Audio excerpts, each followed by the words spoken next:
purview, or is that the committee's purview? Because the committee is part of the Senate. That's a good question. I mean, I think this is the first time this is kind of uncharted territory. Yeah, and we should really look at this because for future. I mean, if this comes up in the future, we want to be able to sort of react to it in a quicker way, of course, than everything. My suggestion. It's food.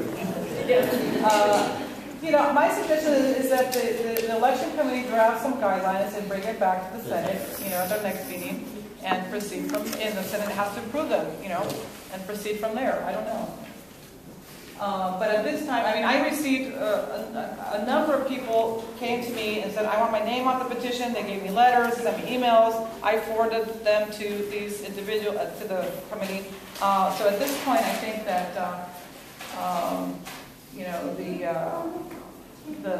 the committee needs to sit down and establish some guidelines. Gary and... Are there any state or district Senate guidelines that can help guide us, or is this purely a local decision process? There are county guidelines that are sort of generic guidelines. They're used for, let's say, I think the term is school district, so it wasn't specific to community colleges or to, particular institutions, but it was more of a generic sort of guideline for recall election. Nothing in a district Senate charter or state that we didn't. No, not that I'm aware of. Miriam. But I'm just curious as to who's on the committee. That's confidential. That's right. It's myself, V.A. Park, Tigran, and Chris. Chris and Louis, I don't even know his last name. Yeah.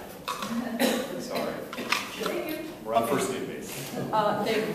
Yeah, I would agree or concur that there should be something in writing in the rules, but one of the issues I would raise is that since the recall petition is of a person on the academic senate, namely the president, that there would be a conflict of interest for a subcommittee of the Senate to review. And you notice, like when there's AFT elections, then it goes to the American Arbitration Association to review that particular conflict of interest. So I think one of the things you should look into with respect to recalls is the proper place then to do it at some other location, some other place than through the academic senate process. So you're saying a different makeup of the committee then, or? Well, one of the arguments might be that there's a conflict of interest for a subcommittee of the Senate to determine recall petition. Right. Well, all right. Gina, sorry. but I question, I know you're a lawyer, but if there is whatever the qualifications are of all the data based on whatever county recall basic information has been met, then there's an election.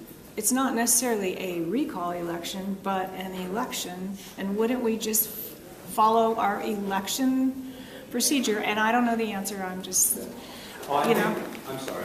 I think for the election, I don't think that's an issue at all. I guess the question is, have the recall petition requirements been met? I guess, and that's because, as Angela mentioned, there have been some people who have withdrawn their name. Right. There have been some questions that Kelly raised about confidentiality, and there have been some other procedural aspects. For instance, one of the names we can't read. So those questions are how do we evaluate, how do we determine whether the petition is properly filed? I guess that's the question. Right. And again, I open it up just so that we have agreement on the guidelines, and then we'd be happy to do that. Okay, Pat. Could someone at the district offices be contacted, legal counsel, or the district academic senate president, perhaps for guidance? Sure. Yeah. Take that as a first step. And it sounds like maybe what we want to do is come back to this group with sort of a recommendation, or maybe we do have some generic provisions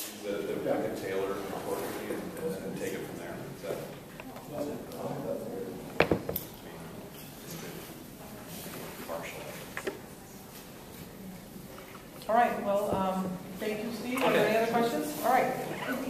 Let's go ahead and, okay, Madeline is... Angela?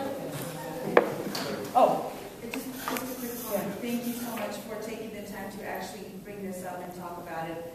And it really makes me feel that we are, although there's a constitution that we have to uphold, there's process, and I really appreciate that you